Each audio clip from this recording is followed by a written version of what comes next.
Welcome to Daditude, episode 6. I'm here with my great co-host, the amazing Jericho Green. I am Gabe Eltaeb, and we are amazing fathers. And we're going to teach you how to be a man, damn it, how to be a father, because we love it. It's the best thing we've both ever done in our lives. How you doing, buddy?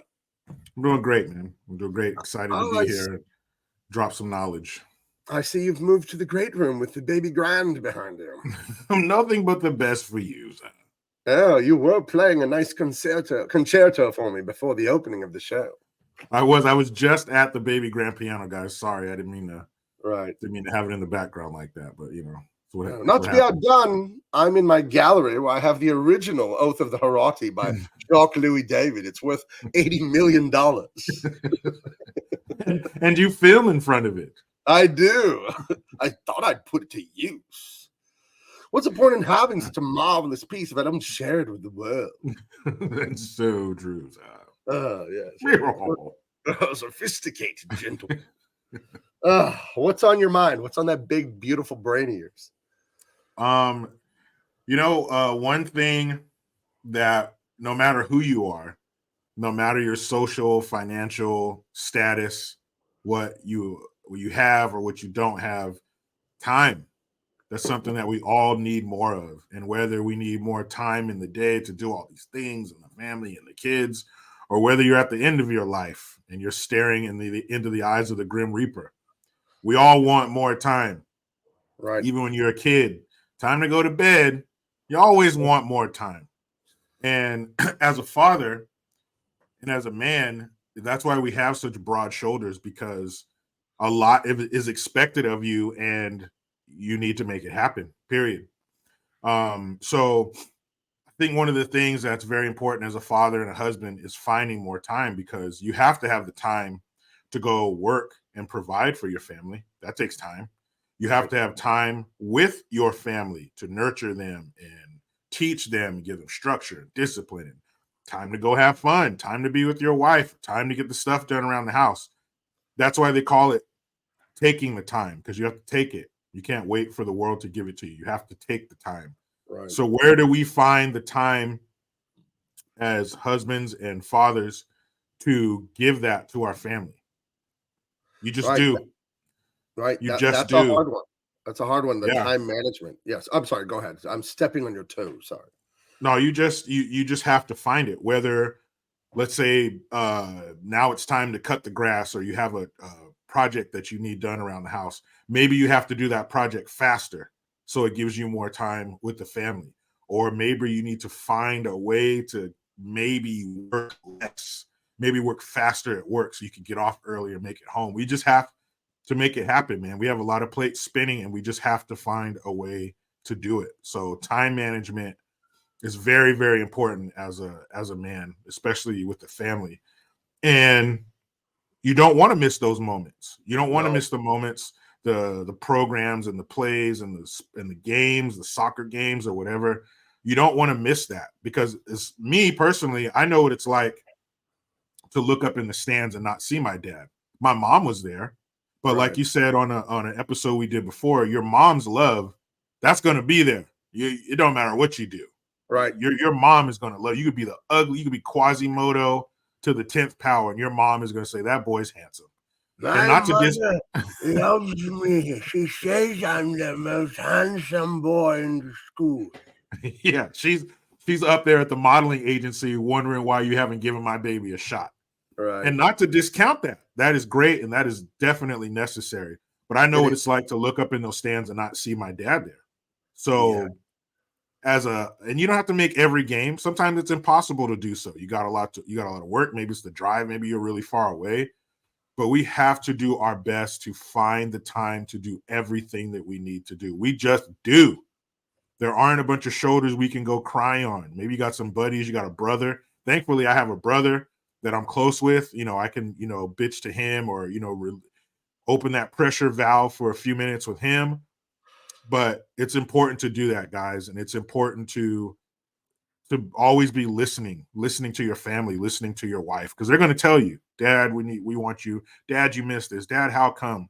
You just got to make it happen, fellas. But make sure you manage your time to where you're giving your time to what you need to give it to provide, but also finding that time to be dad. Right.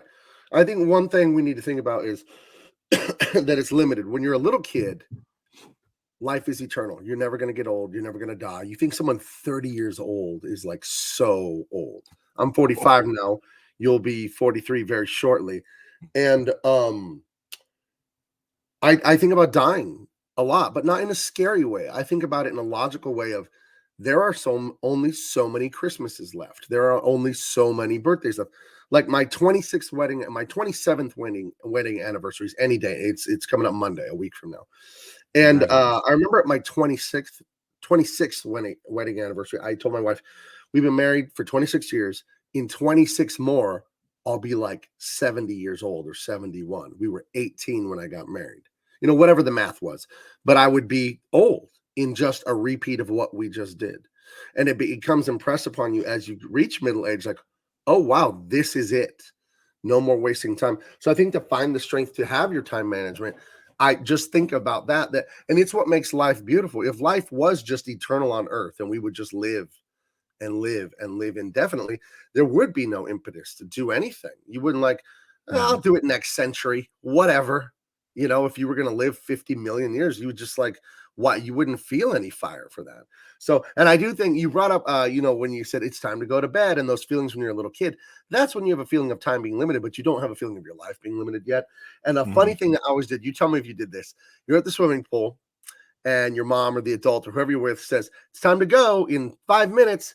And all of a sudden you're like, 5 minutes. So you start doing flips faster and diving and spinning. Like you try and make the 5 minutes have an hour's worth of fun. I would always do that. I would do this corkscrew move under the water and these turns. And would you play extra hard when you knew there were 5 minutes left?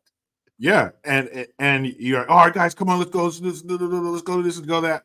And as a parent, you're looking at them thinking, we've been here for 3 hours. Why didn't you guys do that before? Right. And as a kid, do your parents really give you 5 more minutes? It's more like 2. Because they let a few minutes go by. They know you have no concept of time. All right, it's been 5 minutes. Let's go. But and that's why we all do this. We all look at young people and we see the potential. That's what we often don't see that in ourselves when we're young. We don't see the potential. We don't see time in the same way as somebody who's lost some of it. Someone who's in our 40s, we're going to look at somebody who's 18 and be like, man, you have the world in front of you. Knock all this shit out now. Perfect example, my son's barber. He's 19 and he's already planning to buy a barbershop. He's in barber school. He goes to these competitions so he can, learn all these new techniques and stuff. And I said, man, do you know how far ahead of most 18-year-olds you are? You have a plan. Right. You have direction. You don't usually have that. He has a plan, not even the fact that he is also executing it, just the fact that he has a plan. Yeah. He's already 2-3 steps ahead of everybody else. And we always look at people in that age who may be younger than us, like, man, just do this, do all the hard shit now. Let your friends go out and get shit-faced and drunk and all that. You handle your business now, because you may look at 40 years old as like, oh my God, I'll be collecting Social Security by then. But that's not true. 40, you're still extremely young. You're 45. I'm going to be 43. We're still extremely youthful. And you just that saying, youth is wasted on the young. If they could only see it from our perspective, but it'll never happen. That would make the world. We can't, and we couldn't either. We can't. I've talked about this concept a lot: epistemological knowledge and technical knowledge, right? Epistemological is the knowledge you get from hearing and reading. It's like college book smarts. It's not worth much. The real knowledge is technical knowledge, and that comes from, I think, the Latin techne, meaning doing something.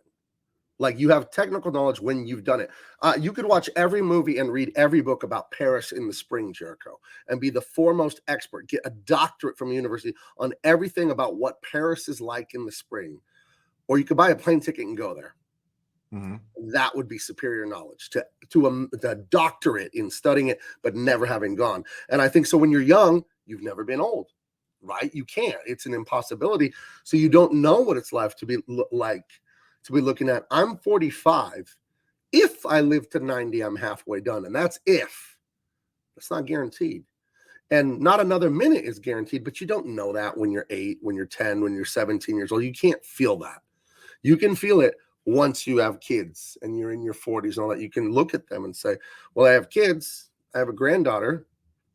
Am I going to live to see my great-grandchildren? Or is that, like, okay, there's some final things happening here. How many more Thanksgivings coming up? How many more Thanksgivings will there be that I see my mom and dad alive? How many? Should I skip this one or should I make the trip? This might be the last one because there will be a last one. But guess what won't be there at the party?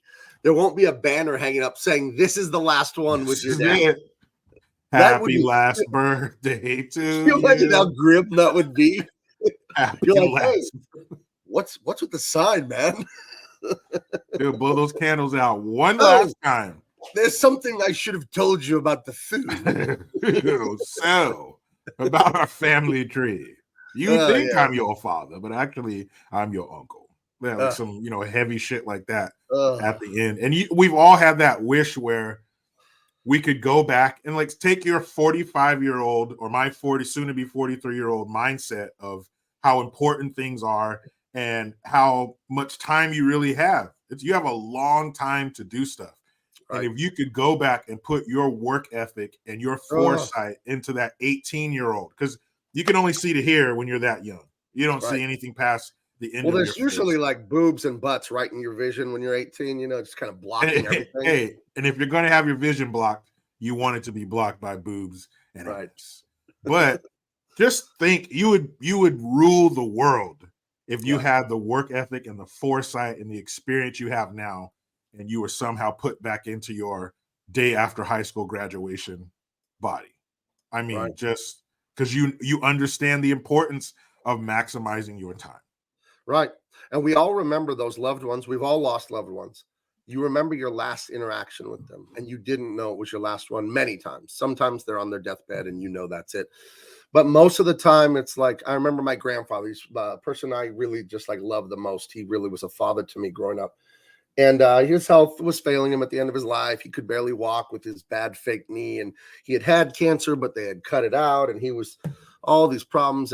And he had a prostate issue where he had to run to the bathroom sometimes. And I was a big, strong, like 18-year-old kid. And he had visited California. They lived in Colorado. And I would only see him once a year at that point when they would visit, or I would visit Colorado. And I remember they were here and we had to pull over and go into a Burger King so he could pee. He didn't want to pee his pants, but he had these problems of an old man. So I grabbed him and threw him on my shoulder, and he got scared. He's, oh, don't drop me. And I'm like, I'm 18. I'm strong as hell. And I ran him into the bathroom so he could pee. And then we took him to we had like lunch and stuff, the family, and we took him to the airport. And I just remember seeing him going towards the gate with my grandma, and I never saw him again. And like, you don't know when those last times are coming. Sorry, man, that was a heavy thing to talk about. Yeah. Well, he was a hero to me. Like, he was one of the best people I ever knew. But I can still see him at the San Diego International Airport in the distance with my grandma, and she had like a white, like that old lady afro, and she had big glasses. And I still remember it was the last time I saw him, until I saw him in his coffin. That was May. He died in December that year. So I saw him, a good 6-7 months later, dead. But that was the last time I really saw him. So, and those are coming for everything in life. And not to be grim, that's what makes life beautiful, is this stuff is rare. This stuff is a miracle. It's awesome that we get any of it. It's awesome that we get one Christmas with our families, let alone 100 or something in our lives. So make the time. Make the time. Now, Jericho, we talked about this in another episode. How do you overcome your will, your laziness, your fear, whatever? When you need to make these tough decisions and you need to make the time, what do you tell yourself when that little wimp voice is telling you, nah, Jericho, indulge yourself. Don't do it. You don't need to make the time. What do you do to make yourself make the time for things in life? Well, as I said before, we have to try to listen to the angel on our shoulder more than we do the devil, because the devil on your shoulder, come on, man, you got time, relax. He wins. He gets a good amount of wins, but it's just, you just have to get to a point where you're like, no, you just have to come to that point. You have to do something. Sometimes you just have to get up.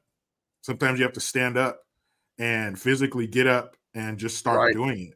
And it's just something in you, something for you. Do it for yourself. You do it for your kids. You do it for your family. But something has to snap inside of you to where I got to get this shit done. And usually for me, it's thinking about, doing it for my kids. What kind of life do I want them to have?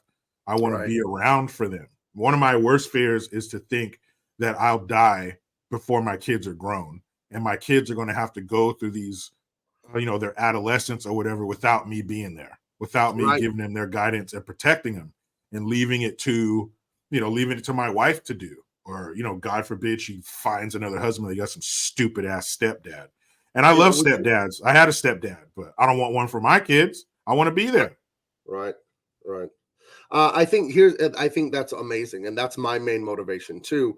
My parents are divorced. My dad wasn't around a lot growing up. I love my dad. I'm not calling him a villain, but the circumstances are what they are. I would see my dad a few days in the summer from age 8 until the rest of my life. Basically, I would just see him for a couple of days every summer after I turned 8. But I heard Arnold Schwarzenegger. He's not perfect, but I do love the guy for his achievement. I know he has his flaws. People criticize this and that. But I heard him saying about working out. And a simple thing about motivation, he said, is you're worth the work. I'm like, that's amazing. I am worth it.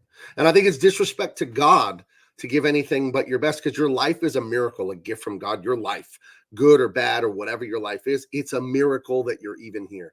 The statistical numerical odds that you even exist, there's 200 million sperm in one release, right? There's 200 million possibilities that could have not been you, times thousands of generations of human beings, times your ancestors getting killed or murdered, or maybe they didn't fall in love, maybe they did. The odds of you even being here are a number we can't even comprehend. So every moment is a miracle. So you're worth the work, because your life is a miracle, and you should honor that miracle by working your hardest. So I think, to me, that's what I look at. I look at everything that was done and had to happen to get me to even exist. How dare I waste it? How dare? What a disgrace that would be. So could you give me, in your best, Arnold, just tell me that I'm worth the work? Of course. Gabe, you're worth it. You're worth the work. Do the work. You're worth it all the time. Give a little bit to yourself. Get in the gym. Start throwing the iron around there. And when you start to get sad and sore, oh, my shoulder hurts, I can't do it. Just remember, you're worth the work.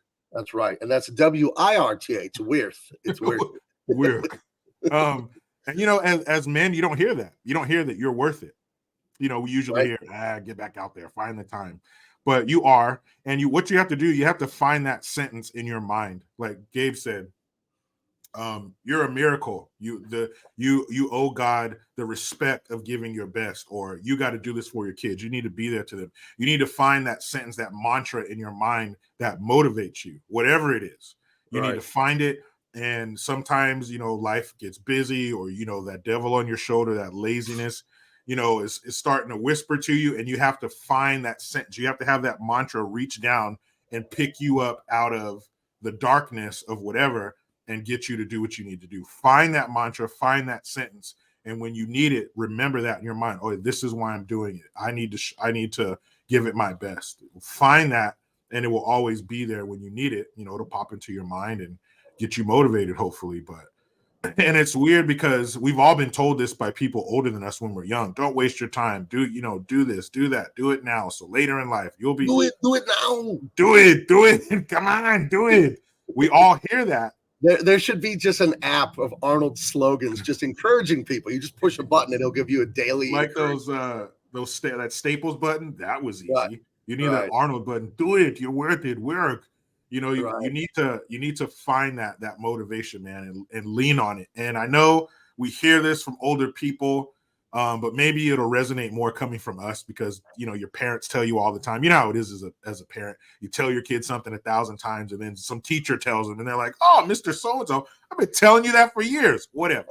Maybe it'll resonate coming from us, people you're not related to who may not know you, Right. but you know, Yeah, because don't since waste we your don't time. know you, since we don't know you, you know we don't have an agenda. We're just telling you what we've observed to be true. Yeah. You know what Don't I mean? waste your time. Whether you're 18 or Right. 40 and you're within the sound of our voice, don't waste your time. Right. And if you're over 40, you're 50s, you're in your 60s, you know what? It's never over till they put the dirt on your coffin, dude. So Right. as long as if you've screwed everything up and you're in your 60s, even your whatever old age, just try as hard as you can the rest of your life, and you can look in the mirror and feel like you gave some respect to life. You can't Yeah. change the past. The past doesn't even exist. It's gone. Let it go. I would say this about the philosophy I have. This is not just a random painting. This is my favorite painting in the history of the world. It's by the French Renaissance painter Jacques-Louis David. It is the Oath of the Herati.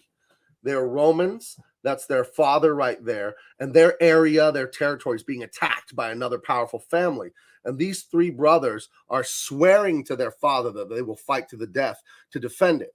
And the sisters right here, one of the sisters is crying because she loves her brother. She knows that they could very well die, but she's also in love with one of the brothers from the other family. So it's a tragedy. Oh, But what I love about this painting that's so beautiful is them swearing to their father that they will overcome their fear, overcome their feelings, and do what is right and do it now. That's why I love this painting, because it's my life philosophy. I look at my father, my grandfather, grandfathers, grandmothers, and you go back thousands of generations and you think of what they did for me.